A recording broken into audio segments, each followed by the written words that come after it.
yun mga katambay is good morning, good morning, good morning, good morning. Good morning, good morning, good day all mga katambay. So, ayun. At yung oras natin ay 8:59 na ng umaga. Sa percha na January 11, 2025. So, ayun mga katambay is nasa church ako ngayon. Is yun. Yan. Ako na lang nag-iisa sa labas. Meron na sa loob. So, ayun.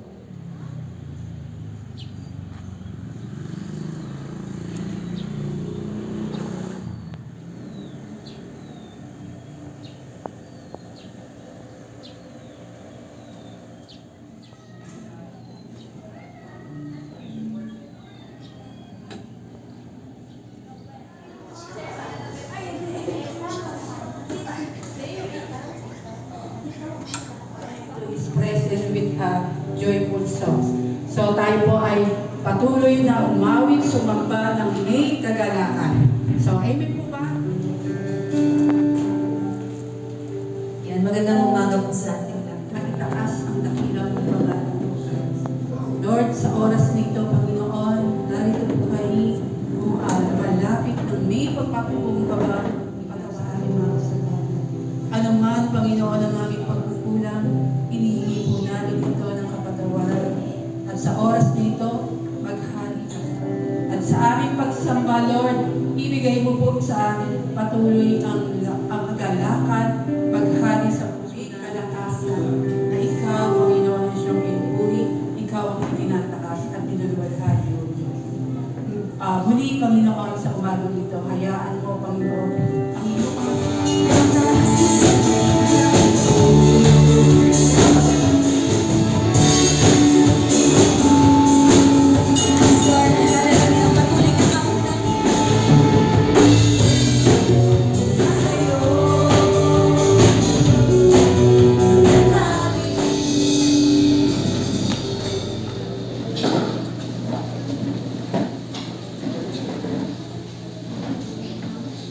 salamat po sa tawagin po natin ang ating tagapagsalita, ang ating Chairman, Randy Javier.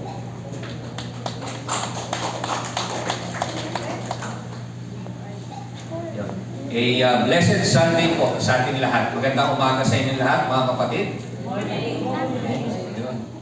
Bakit po nasabi ng Apostol Pablo ito? Alam po natin sa istorya ni Apostol Pablo, siya po ay dating si Saulo. At si Saulo po, siya ng theology, nag-aral siya ng kautusan. Ang akala niya siya ay lahat ng kanyang ginawa, lahat ng kanyang pinag-aralan, lahat ng kanyang accomplishment ay baliwala.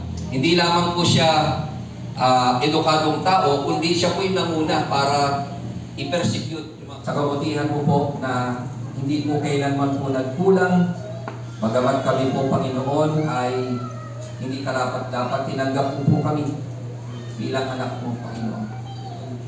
Nung kinatagpo mo po kami, Panginoon, naranasan po namin ang kabutihan mo po. Kung gano'n po kami binago sa araw-araw, Panginoon. Lord, ang dalangin ko po, mag-umapaw po yung pasasalamat sa puso ng bawat isa, Panginoon, na ibahagi yung naranasan po namin na kabutihan mo. Lord, magkaroon ng compassion ng bawat isa sa mga taong nangangailangan ng kaligtasan, Panginoon. Hindi lamang po mga kamag-anak, kundi lahat ng mga tao na kaya po namin kabutin. Lord, bigyan mo po kami ng chance ng tapang, Panginoon, upang ipahayag ang iyong mga salita. Huwag po kami mahiya, gaya po ng Apostol Pablo, Panginoon, kundi patuloy, O Diyos, na sa araw-araw, humanap po kami ng oportunidad na may pangaral ng iyong mga salita. Lord, tulungan mo po ang bawat isa, Panginoon. Lord, dalangin po namin, O Diyos, nasindihan mo po ang apoy sa puso ng bawat isa na maging priority po ang bagay po ito. It is one of the most neglected purpose of the church, Panginoon. Ang dalangin ko po, Panginoon, maging priority po ito sa IRN interview, Panginoon. Upang marami pong mga kaluluwang madala sa iyong kaharian, Panginoon. at hindi po kami maging accountable na hindi po namin na ipangaral ito, Panginoon.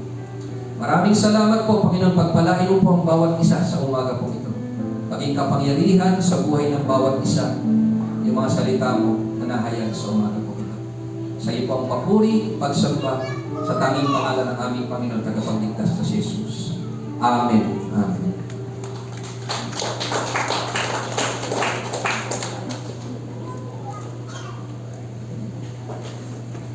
Ayan, maraming salamat po sa isang mabiyayang mensahe. Salamat po sa isang paalala.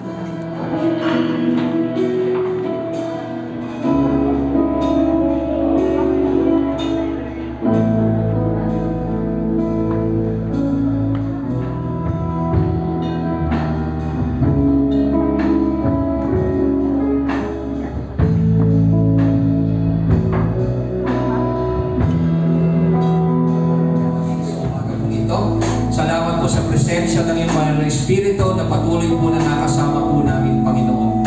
Lord, salamat po sa presensya ng bawat isa ng mga kapatira na narito. Salamat po sa willingness ng bawat isa na patuloy na sumamba, Panginoon, at magpuri sa iyong pangalan, Panginoon. Salamat din po sa lahat ng mga ginamit ko po sa umaga pong ito. Salamat po sa kanilang buhay na patuloy po pong ginagamit, maitinig, patuloy na pagpapalan, pagsabong po, maranasan po nila, Panginoon. Lord, nagpapasalamat po kami sa pagkatanging ikaw ang Diyos na hindi nagbabago, Panginoon.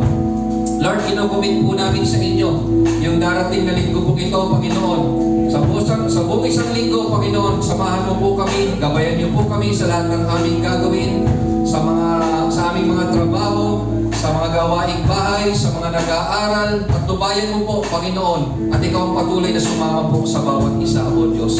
Salamat po, at patuloy na biyaya mo yung pagsusustain po ninyo na maranasan po namin sa araw-araw, Panginoon. Lord, salamat po sa umaga po ito, Panginoon, at pagpalain mo po ang bawat isa sa samantala po namin pag-iwahiwalay. Patuloy, O Diyos, na ang pagpapalang pag-iingat po po ang maranasan ng bawat isa at sa lahat ng gagawin pa po namin sa araw po ito, sa nalalabing mga oras. Patuloy, O Diyos, na ikaw ang maluwalhati at maitaas, Panginoon. Maraming salamat po sa lahat ng kabutihan mo. We praise you, we glorify your holy name. In the mighty name of Jesus we pray. Amen. Amen. Yung mga katambay tapos ang aming church nasa labas na lahat. And then, so yun.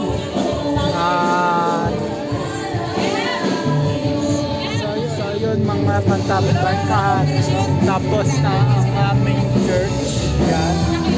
Sa oras na 10:55. Sige.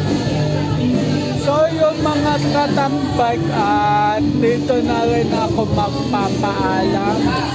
So yun, ang oras na natin ay 10:55 na ng umaga.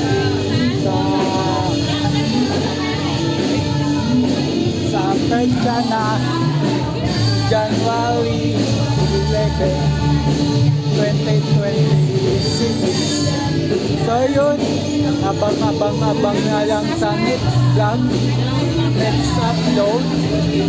Just always keep safe, God bless, and then bye-bye. Matthew 21 verse 22, pray, believe, receive. At Luke 18 verse 1, always pray and never give up.